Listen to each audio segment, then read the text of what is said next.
গান শোনার পরিণাম কি হতে পারে। একজন বৃদ্ধা শায়ক গল্পটা শুনিয়েছেন, যিনি আরবের একটি মসজিদের ইমাম। এমন সময় 13-14 বছরের একটি বালক দৌড়ে আসলো হন্তদন্ত হয়ে। তিনি বললেন, একদিন ফজর নামাজ পড়ে বসে আছি, হাঁপাতে হাঁপাতে সে আমাকে বলল, আমার আব্বা দ্রুত আপনাকে আমাদের বাসায় নিয়ে যেতে বলেছেন। আমি তার সাথে দ্রুত পথে তাদের বাসায় গেলাম। দেখলাম ছেলেটির বাবা আমার অপেক্ষায় দাঁড়িয়ে আছে। 50-60 একজন লোক। অস্থির হয়ে আমাকে তিনি বললেন, হুজুর, আমার মেয়ে মৃত্যুপথ যাত্রী, তাকে একটু তৎকালীন করুন। আমি ঘরের ভেতর প্রবেশ করলাম। দেখলাম বোরকাবৃত করে রাখা হয়েছে তরুণী মেয়েটিকে। তার অবস্থা দেখে বুঝতে পারলাম আর বেশি সময় বাকি নেই। আমি সবিনয়ে তার বাবাকে জিজ্ঞেস করলাম, আচ্ছা ভাই, সে কি করতো এমন, যে জন্য আজ তার এমন ভয়াবহ পরিণতি হলো? মেয়েটি বাবা ঢুকে কেঁদে উঠলেন। যাদের গান শোনার শখ আছে তাদের কাছে অনুরোধ, গান শোনা থেকে বিরত থাকুন। আমিন।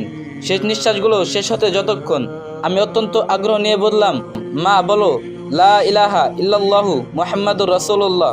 কয়েকবার এভাবে তাৎকালীন করলাম। সেই কালিমা তো পড়লই না, উল্টো চিৎকার করে আমাকে বলল, আমার বুক ভেঙে আসছে, আমার পাঁজরের হাড্ডিগুলো মোচড়ে যাচ্ছে। আমি আবার কালিমা তৎকালীন করলাম। এবার সে এমন একটি বাক্য বলল যা বজ্রের মতো শোনালো আমার কানে। মেয়েটি বলল, ওই যে আমার জাহান্নাম আমাকে দেখাচ্ছে। খোদার কসম, আমি আমার জাহান্নাম দেখতে পাচ্ছি। এ কয়টা কথা বলেই সে চলে গেল। হয়তো যে ভয়ঙ্কর স্থান তাকে দেখানো হয়েছিল সেদিকে নিয়ে যাওয়া হলো কিশোরী মেয়েটির রূহকে। কারণ যে যে স্থানের অধিবাসী, মৃত্যুর পূর্বে তাকে সেই স্থানটি দেখানো হয়। আমি প্রচণ্ড আঘাত পেলাম, ভয় দেহ কাঁপতে লাগলো, মনটা বিষণ্ণ হয়ে উঠল।